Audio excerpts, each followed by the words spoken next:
The first distraction of the soul is fear. There are many people here that cannot venture out because of the fear of the unknown. They are thinking it may not work. Will it work? Will it not work? And they end up doing nothing. Somebody said, wrong decisions don't cause as much damage as indecision. You will be shocked that as bad as wrong decision is, and don't make wrong decisions, but those who make wrong decisions are far better than those who never made decisions. Because some who make wrong decisions, a point comes where they learn and redirect their steps. But those who never made decisions, they never make any impact. They remain useless for the rest of their lives. And most times, it's fear that tame people like that. Hope you know one of the weapons Satan used to enslave man was fear. Hebrews 2:14 and 15. He said, for as much then as the children were partakers of flesh and blood, he said, he also himself likewise took part of the same, that he might destroy him that had power of death, that is the devil. Verse 15, see what he said, and deliver them who through the fear of death were all their life subject to bondage. So a man can be for a lifetime subject to bondage, not because Satan is attacking him, because he has too much fear to step out. In fact, when you say Satan is attacking him, Satan will be shocked. I didn't know he's around. But fear has immobilized him. That's why one of the things the Holy Ghost comes to do is to remove fear. In 2 Timothy 1:7, he said, we have not received the spirit of fear. Because fear brings torment. He has not given us the spirit of fear, but of power, of love, and of a sound mind. Sound mind is sophronismus. It means capacity not just to be inventive, but to take corresponding action. But many people, what has enslaved them is not sin, is fear. The second corruption of the soul is lust and carnality. The danger of fear is that fear torments and fear keeps you in bondage. The danger of carnality is that it will be impossible for you to receive what God has freely given you. So you will journey to death on your own. Look at what the Bible said in 1 Corinthians 2 verse 12 to 14.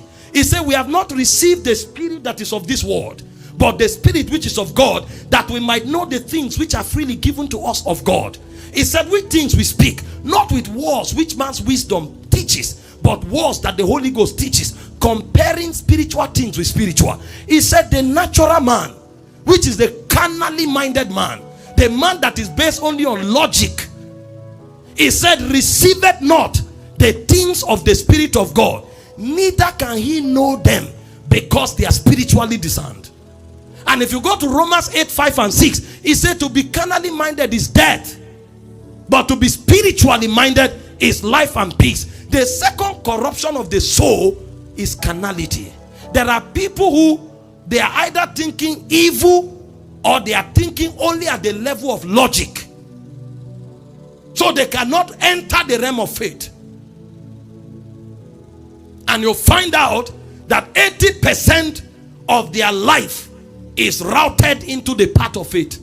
He said they just live by faith, but the guys living by logic. And worst case, carnality, thinking evil only. Number 3, corruption of the soul is selfishness. There are people that only think about themselves. The Bible said if you have raiment, you have food, you have where to lay your head, it says you should be content with it. There are people that cannot think about anybody else. It is me, I, and myself. So they become too small for God to give them his assignment.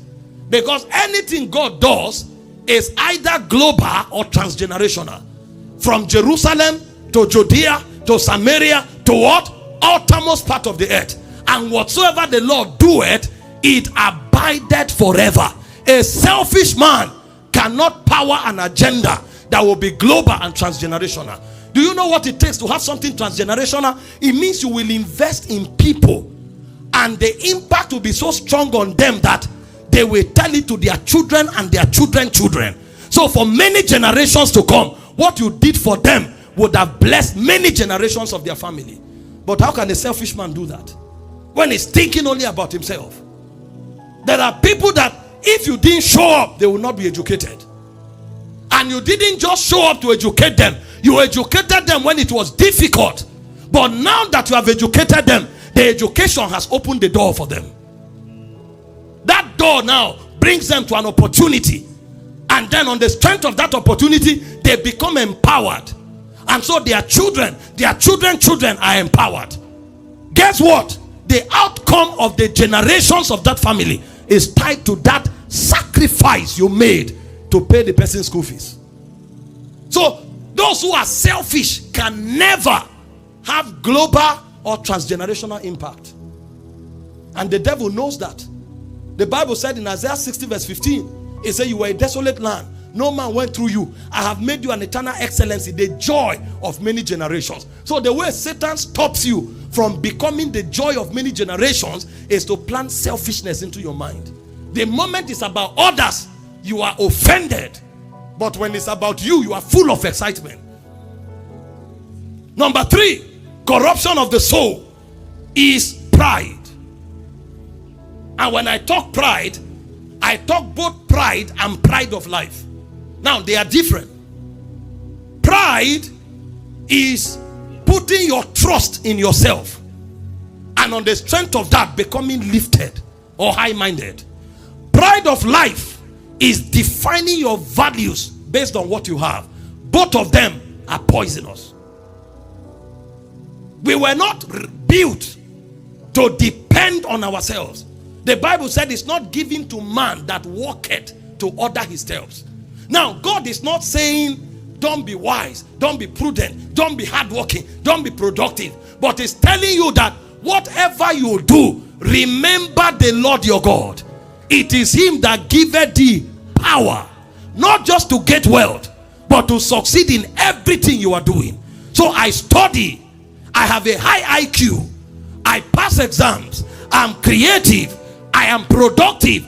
I will never say so of myself.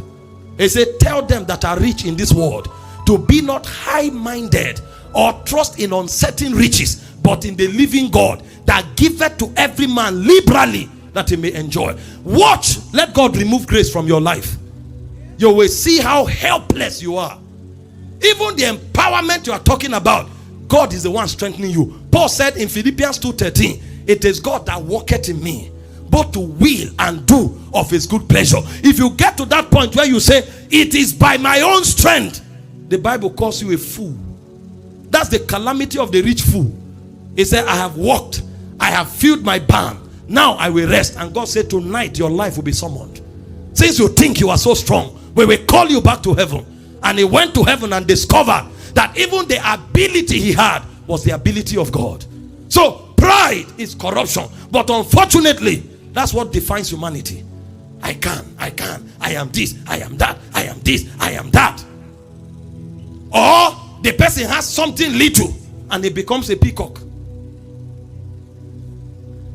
A man's value is not in the multitude of his possession. You are bigger than your watch. You are bigger than your car. You are bigger than the clothes you are wearing. You are bigger than your bank account. That's why you are the one that owns those things. Those things don't own you.